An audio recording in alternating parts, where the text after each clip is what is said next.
이 시간 우리에게 주시는 하나님의 말씀은 갈라디아서 5장 13절에서 26절까지의 말씀입니다. 갈라디아서 5장 13절에서 26절까지의 말씀입니다.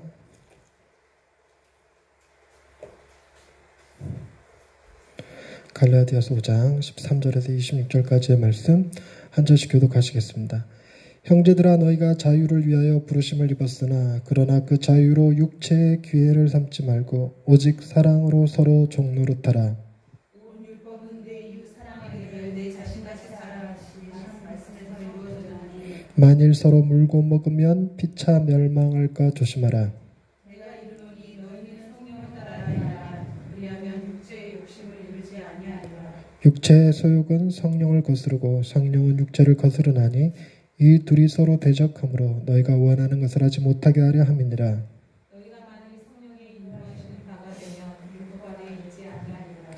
육체의 일은 분명하니 곧 음행과 더러운 것과 호색과 우상 숭배와 주술과 원수 맺는 것과 분쟁과 시기와 분냄과 앙짓는 것과 분열함과 이단과 투기와 술 취함과 방탕함과 또 그와 같은 것들이라.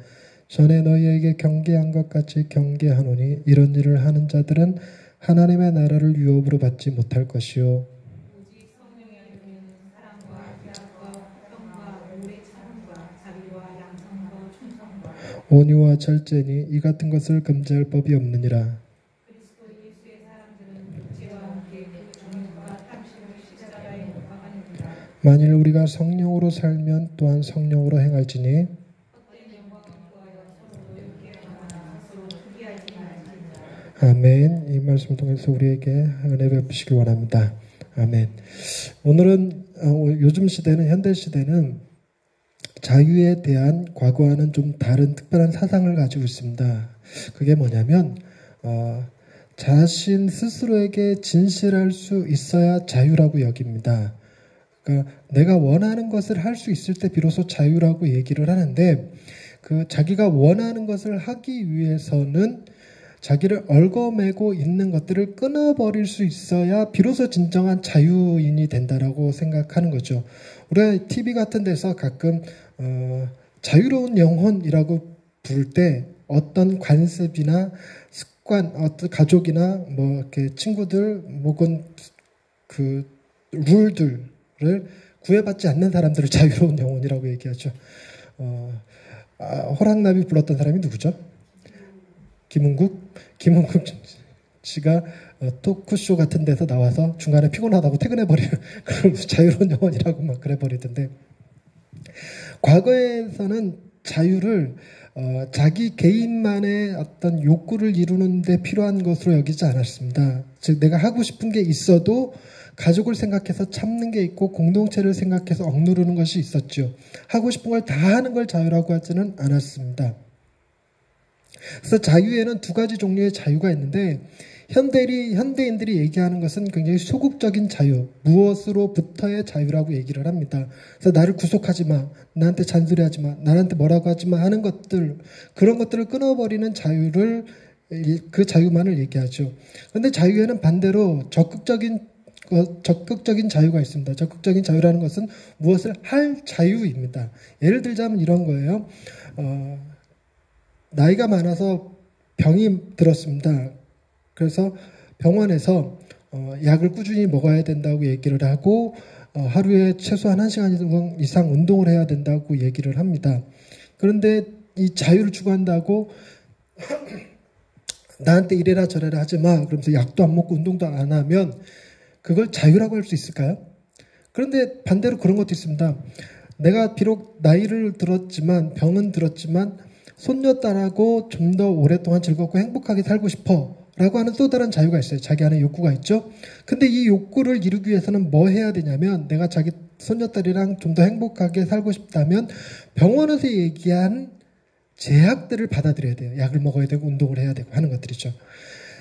다른 표현을 쓰자면, 운동선수가 금메달을 따기 위해서는 자신이 먹고 싶은 거 참아야 되고 하고 싶은 것도 참아야 되고 코치의 지도 아래 훈련해야 됩니다. 그래야 비로소 뭐 할 수 있냐면 자기가 뛰고자 하는 종목에서 자유로운 자가 될 수 있어요. 공을 자유자재로 다루고 수영을 자유롭게 다 하고 하는 것들이죠. 그래서 우리가 이 시대가 얘기하는 자유에 대한 서사, 자유에 대한 이미지들은 항상 무엇으로 방해받지 않는 자유를 얘기하지만 더 진짜 자유는 무엇을 할 수 있는 자유여야 됩니다. 오늘 본문 말씀은 이 두 가지 자유에 대해서 아주 극명하게 보여주고 있습니다. 우리가 육체의 일을 하는 것과 성령의 일을 하는 그 두 가지의 차이인데 우리가 원하는 것은 서로 사랑하고 온유하고 자비하고 충성하고 이런 성실함 같은 우리가 맺고 싶은 우리의 성품들이 있죠. 근데 우리가 그것을 얻기 위해서는 우리에게 적절한 자유를 선택해야 됩니다.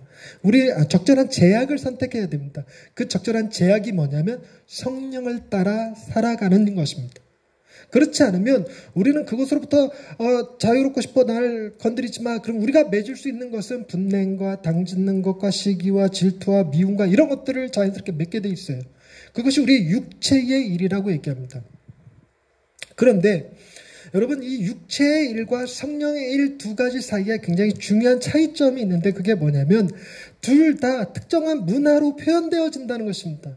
여러분 우리가 이 시대를 살아가고 있기 때문에 과거에는 생각하지 못했던 다양한 것들이 있습니다. 그게 뭐냐면 자기가 동성애적 성향이 있음을 옛날에는 감히 주변에 가까운 친구한테도 얘기 못했는데 지금은 다 얘기하고 뭐 심지어 퀴어 축제에서 적극적으로 표현하기도 하고 이런 시대를 살고 있습니다.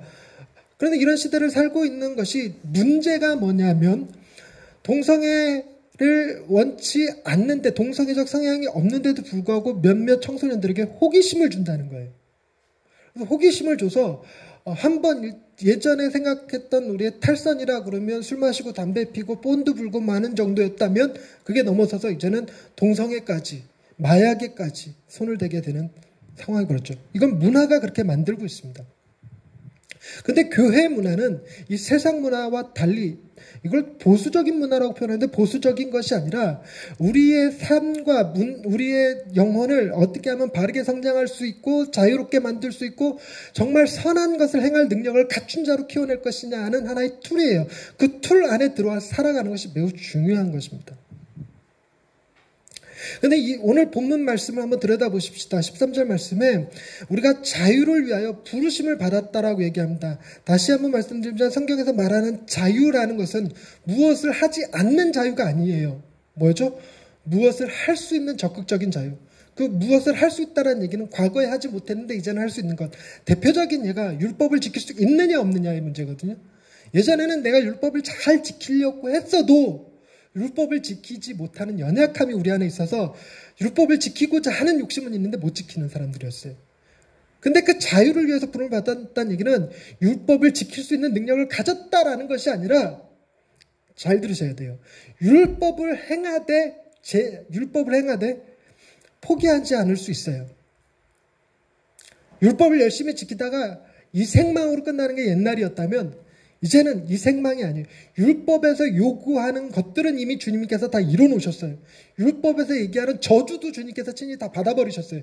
그래서 우리는 율법을 행할 때 이거 못 지키면 저주받는 거 아니야? 이런 두려움이 없어요.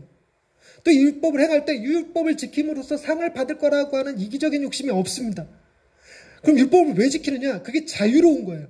율법을 지키는 게 자유로워요. 하나님을 찬양하는 게 내게 기쁨이고 주의를 지키는 게 내게 행복이고 자연스럽게 얘기하면 주님의 얘기를 다른 사람과 얘기하면 자연스럽게 전도가 되고 복음을 전하게 되고 하는 것들 선을 행하는 것이 더 쉬워지는 것들 이게 진짜 자유라는 거죠. 그 자유를 위해서 부르심을 받았는데 문제는 그 자유로 육체의 기회를 삼으려 하는 사람들이 있었어요. 육체의 기회를 삼으려 하는 사람들이 있었습니다. 달리 얘기하자면 이런 겁니다. 여러분 우리는 술, 담배 문제에 대해서 굉장히 자유로워요. 무슨 얘기냐면 술, 담배 한다고 해서 지옥 가는 게 아닙니다. 술, 담배 안 한다고 해서 천국 가는 것도 아니에요. 전혀 하등 상관이 없습니다. 그러나 문제는 그런 것을 하는 것을 보면 시험 드는 사람들이 있다는 거예요. 어떻게 기독교인이 그럴 수 있어? 라는 시험 드는 믿음이 연약한 사람들이 있었어요. 근데 내가 가진 자유로 다른 사람들을 시험에 들게 하지 말라는 거예요. 그런 사람들이 있으면 그 사람 앞에서는 동의해주고 그래 술 담배 안 하고 이런 것들. 지금은야 문화가 술 담배지만 그때 당시에는 우상에게 바쳐진 음식을 우상에게 드려진 제물을 먹는 것이 옳으냐 그르냐의 논쟁이 있었거든요. 저 어릴 적에 제사상에 차려진 음식을 기독교인이 먹어도 되느냐 마느냐 하는 논쟁이 있었는데 그런 겁니다. 먹어도 아무 상관없어요. 아무 상관없어. 그것이 내 자유이기는 하지만 어떻게 믿는 사람이 하나님을 믿는 사람이 귀신에게 바쳐진 음식을 먹을 수 있냐 하고 시험 드는 사람이 있으면 내 자유를 포기하는 거예요. 무엇 때문에? 믿음 때문에가 아니라 사랑 때문에. 사랑 때문에. 이게 주님이 우리에게 보여주신 정신이었어요. 주님이 이 땅에 왜 인간의 모습을 하고 내려와서 인간의 연약함에 쌓여서 그 연약함 속에서 배고픔을 겪으시고 피곤을 겪으시고 학대받으시고 배신당하시고 조롱당하시고 심지어 십자가에서 죽기까지 하셨는가? 왜 당신이 가지신 자유, 당신이 가지신 능력을 활용하지 않으셨는가? 이유는 하나예요. 뭐죠? 우리를 향한 그분의 사랑이었다고요.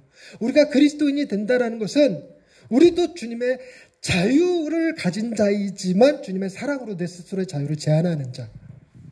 오전 시간에 배웠듯이 우리에게 힘이 있을지라도 그 힘으로 억압하는 데 쓰지 않고 섬기는 데 쓸 수 있는 사람들. 주님이 힘이 있으셨지만 그 힘으로 소돔과 고모라처럼 우리를 대하지 아니하시고 우리에게 떨어질 하늘의 불을 친히 받으시는 것처럼 우리 역시 우리의 자유가 다른 사람들에게 믿음의 방해가 된다면 스스로 제한할 줄 아는 사람들이 되라 얘기합니다. 그러면서 그 이유를 14절 말씀 보십시다. 온 율법은 내 이웃 사랑하기를 내 자신같이 하라 하신 말씀에서 이루어졌다고 얘기하기 때문입니다. 그러니까 자유보다 더 높은 게 뭐라고요? 이웃에 대한 사랑이라는 것입니다. 이웃에 대한 사랑. 여러분, 내 이웃에 불교인이 살고 내 이웃에 이슬람교인이 살고 내 이웃에 동성애가 산다고 그랬을 때 여러분 잘못된 것들이에요. 분명히 잘못된 거예요. 진리로 다가서면 분명히 잘못된 것들입니다. 잘못된 것은 잘못됐다 이야기할 줄 알아야 됩니다. 이 타이밍이 아멘할 타이밍이에요. 잘못된 것은 잘못됐다고 이야기할 줄 알아야 합니다. 이게 아멘입니다. 그러나 잘못된 것을 잘못됐다고 이야기할 줄 아는 것보다 더 높은 차원이 사랑이라는 것입니다. 그들이 굶주렸을 때 먹을 것을 좋아해야 되고 그들이 아플 때 돌봐줘야 됩니다. 그들이 비난받을 때 그들을 위로해 줄 수 있어야 합니다. 그렇다고 해서 그들의 죄를 인정해 줄, 죄를 덮어주라는 얘기가 아닙니다. 즉 동성애 해도 돼 이렇게 얘기하라는 게 아닙니다. 그거하고 전혀 다른 문제예요. 그런데 바울은 여기서 한 단계 더 나아가서 율법에서 서로 사랑하라 하는 것도 있지만 그 다음 말씀 15절 말씀을 같이 읽어보십시다. 시작.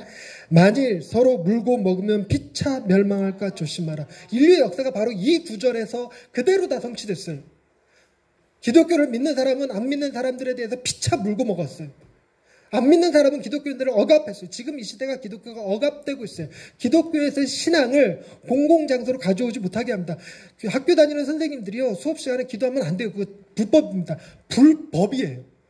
종교의 자유가 있는 나라이긴 하지만 공공의 장소에 종교를 가져오지 못하게 되어 있습니다. 전도도 못하게 되어 있어요. 법으로 금지되어 있습니다. 서로 물고 뜯으면 어떤 일이 벌어질까? 멸망한다는 거예요. 그렇게 되지 않게 조심하래요. 세상이 우리를 물고 먹고 뜯을 수 있어요. 우리가 맞서야 될까? 아니라는 거예요. 맞서면 그것이 망하는 길이라는 거예요.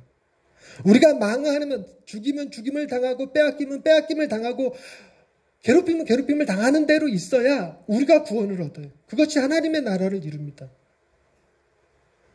지금 우리 교단이 문제가 되는 것이 명성교회 사태인데 세습 문제. 이것이 왜 문제가 되냐면 명성교회가 워낙에 커요. 워낙에 크고 워낙에 많은 큰 돈을 총회에다 내고 있고 굉장히 큰 좋은 사업들을 하고 있습니다. 그래서 우리가 부유함에 익숙해져 버렸어요.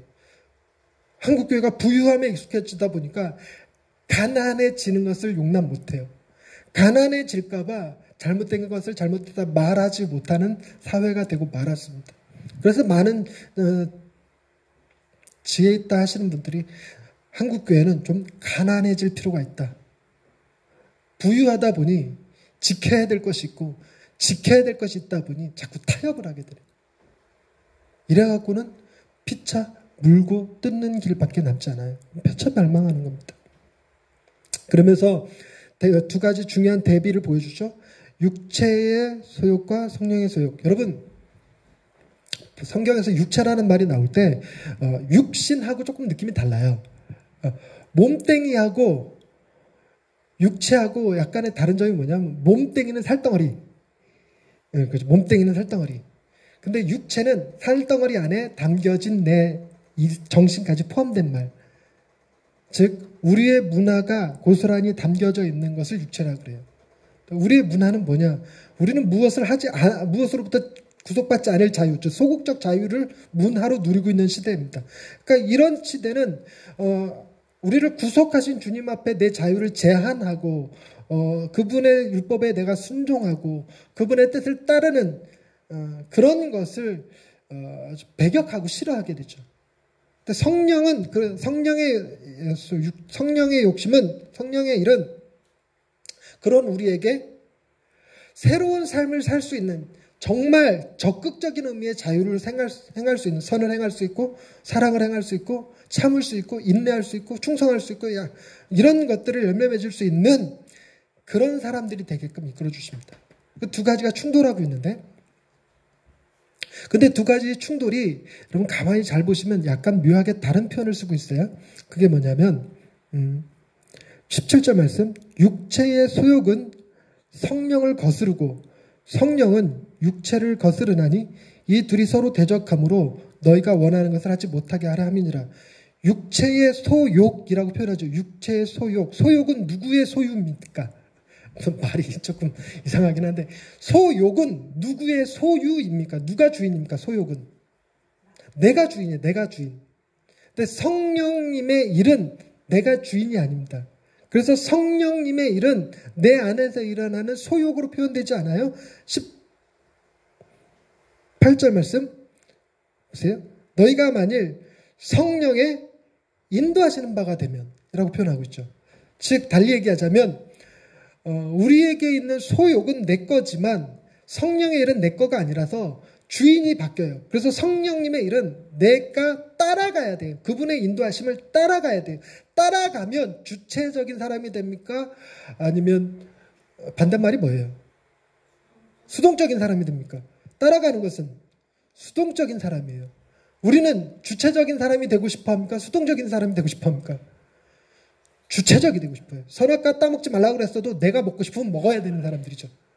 이거는 주체적이 되고 싶어요. 그런데 그 주체적으로 되려고 하는 사람들이 맺는 것이 있으니 19절에 음행, 더러운 것, 호색, 우상숭배, 주술, 원수 맺는 것, 분쟁, 시기, 분냄, 당짓는 것, 분열과 이단, 투기와 술 취함, 방탕함, 그와 같은 것들 애우기도 힘들어. 이게 다겠습니까? 더 있을 것 같습니까? 더 있어요. 더 있어. 우리의 육신의 소욕은 근본적으로 타락했고 죄 가운데 있기 때문에 선한 것이 나올 수가 없습니다. 만에 하나 겉보기에 선한 것이 나오면 그게 선한 게 아니라 자기 교만이에요. 자기 의예요. 자기 자랑입니다. 소위 재수없어 라고 여겨지는 것들이에요.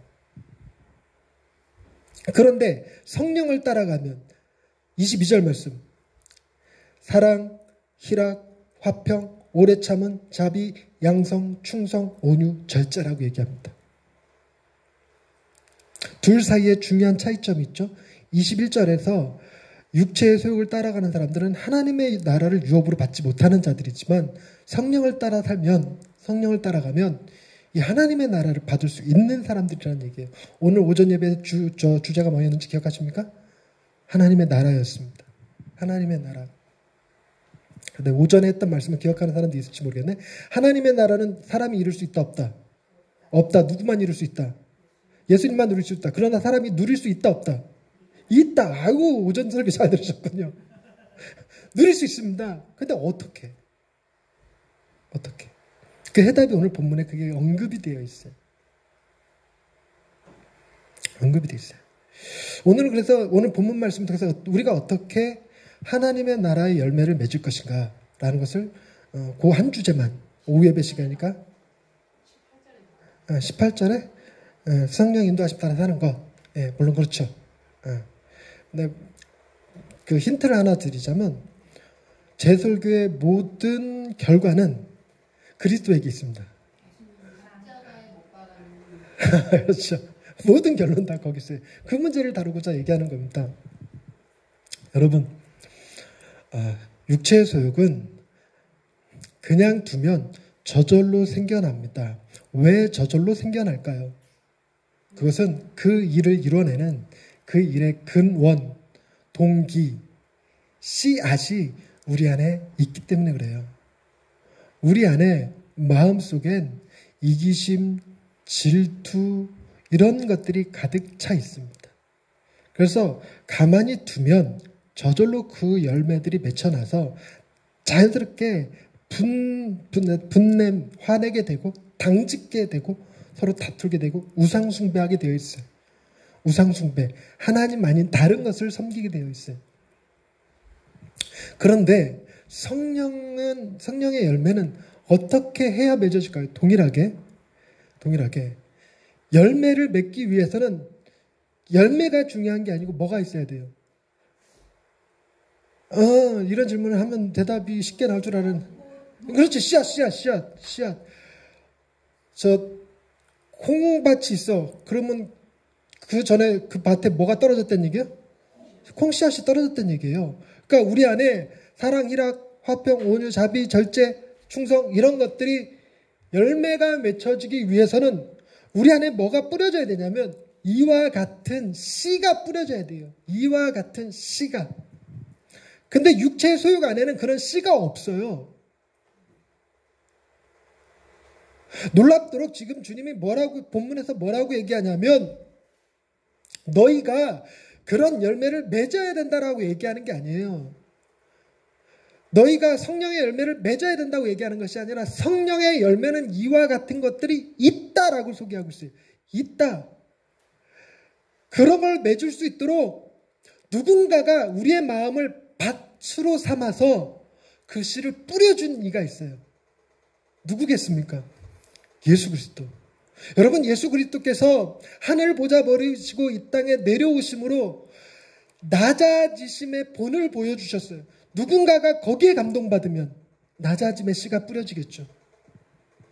주님은 가난하고 소외된 자들과 늘 함께 하셨어요. 그걸 보고 감동받는 이가 있으면 무슨 씨가 뿌려질까요? 연약한 자들을 돌보고자 하는 마음의 씨가 뿌려지겠죠. 주님은 자신을 못 박아 죽이는 사람들에 대하여 뭐라고 그러냐면 저들은 자기네가 무엇을 하는지 알지 못하오니 아버지여 용서하여 주옵소서. 조건 없는 용서의 씨를 뿌려주셨어요. 누군가가 거기에 감동을 받으면 우리도 내게 잘못했다 말하지 않는 사람조차도 용서할 수 있는 그 씨가 수분기 안에 뿌려지는 겁니다. 놀랍게 그 종류가 어마어마해요. 주님이 세상의 압제에 굴복하지 않으셨어요. 무능력하지 않으셨다는 얘기예요. 그것을 본 사람들은 그 씨가 뿌려져서 불의에 대하여 저항할 수 있는 힘이 생겨요. 주님이 보여주셨던 그 온유함에 감동받으면 우리도 온유한 자가 될 수 있습니다. 그런데 어떤 좋은 씨도 막 자라려고 그러는데 방해하는 것들, 뭐 가시덩굴이 있다든가, 뭐 이렇게 햇빛을 못 받는다든가, 뭐 이러면 열매를 맺을 수가 없겠죠. 그런데 우리 안에 있는 가시덩굴이 2개가 있는데 그거를 제거하는 일이 필요합니다. 제거하는 일이. 24절 말씀 보십시다. 한 목소리로 읽게요. 시작. 그리스도 예수의 사람들은 육체와 함께 그 정욕과 탐심을 십자가에 못 박았느니라. 우리가 열매 맺지 못하도록 막는 것이 무엇이었냐면 정욕과 탐심이었어요. 잘 보세요. 정욕과 탐심이 우리 안에 있습니까? 없습니까? 있습니다. 객관적으로 들여다보면 있어요. 저 안에도 있습니다. 그런데 말씀이 진짜일까요? 내 느낌이 진짜일까요? 말씀이 진짜입니다. 말씀이 정욕과 탐심을 십자가에 못 박아버렸다면 우리는 정욕과 탐심을 가지고 있는 게 아니라 그 흔적을 가지고 있는 거예요. 수술을 해서 암덩어리를 제거하긴 했는데 그 수술 자국이 남았어요. 수술 자국이 남아있어서 수술 자국을 보면서 뭘 생각하냐면 암을 생각한다는 거예요. 동일하게 우리는 정욕과 탐심이 이미 십자가에 죽었는데 늘 그 죽기 전에 내 안에 남아있던 습성이 몸에 배어있는 흔적들이 그 정욕과 탐심을 자꾸만 바라보게 한다는 거예요. 그래서 주님이 뭐라고 이 말씀을 통해서 뭘 얘기하죠? 예수 그리스도의 사람은 그걸 자꾸 기억하는 거예요. 내가 정욕과 탐심이 일어날 때 이건 내 안에서 죽은 것들이지. 이건 내 안에서 사라진 것들이지.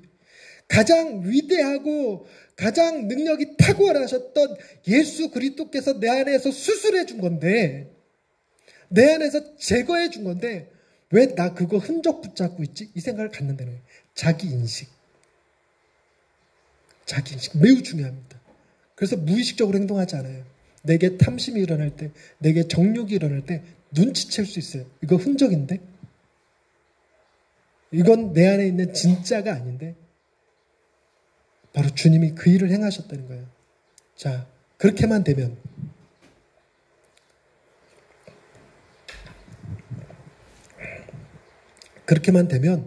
우리는 열매가 자연스럽게 맺혀질 것입니다. 이게 복음이에요. 내가 무엇을 해서가 아니라 주님이 우리에게 행하신 일이 무엇인지를 아는 것만으로 우리는 성령의 열매를 맺힐 수 있는 사람들이 된다는 것입니다. 때와 시기는 잘 몰라요. 열매가 어떤 종류의 열매냐에 따라서 1년 만에 거둘 수 있고 3년 후에 거둬야 되는 것이 있고 10년 뒤에 수확해야 되는 것들도 있습니다. 그러나 분명한 것은 씨가 뿌려졌으면, 그리고 그 씨가 자라나는데 방해가 되는 것을 제거했다면 자연스럽게 우리는 뭘 기대하는 게 합리적인 생각이다? 우리도 변화될 거라고 기대하는 것이, 열매를 맺을 것이라고 기대하는 것이 합리적인 사람입니다. 합리적인 사람입니다. 말씀을 정리하십시다. 본문 말씀을 통해서 우리가 들어야 되는 것이 무엇이냐면, 이미 예수 그리스도로 말미암아 우리 안에 선한 것들이 씨로 뿌려졌음을 믿으십시오. 또한 그 씨가 열매 맺도록 하는데 방해가 되는 정욕과 탐심이 우리 안에서 죽어버린 존재라는 사실을 기억하십시오. 마지막, 그래서 우리는 그 열매를 맺게 될 사람, 분명하게 맺게 될 사람들이라는 사실을 기억하십시오. 우리는 가장 이상적인 사람들이 될 것입니다. 그것이 곧 성령으로 살아가는 사람들이라는 의미입니다. 다 기도하십시다. 하나님, 우리가 가진 자유가 내 마음대로 할 자유, 내 뜻대로 살 자유를 생각하지만 그것이 하나님 보시기에 악한 것들, 분내고 화내고 음행과 더러운 것, 주술과 원수 맺는 것, 이런 것들의 열매로 맺혀지는 것이 두렵습니다. 어떻게 하면 우리 안에 악한 것들이 자라지 아니하고 하나님이 기뻐하실 만한 것들이 자랄지 고민하게 됩니다. 그러나 그마저도 주님이 우리를 위하여 행하셨음을 믿습니다. 주님이 우리 안에 선한 씨를 뿌려주셨고 우리 안에 그 씨의 열매가 맺혀지는데 방해가 되는 정욕과 탐심을 십자가에 못 박아 버리심으로 우리가 내 안에서 사랑의 열매, 희락의 열매, 자비와 양상과 온과 충성의 열매가 맺어질 것을 기대하게 하셨으니 감사합니다. 주님 앞에 온전한 자로 설 수 있는 그날을 바라보며 하나님 기뻐하시는 삶을 살기 위해 노력하고 성령과 늘 언제나 동행할 수 있는 사람들 되게 하옵소서. 예수님의 이름으로 기도드립니다. 아멘.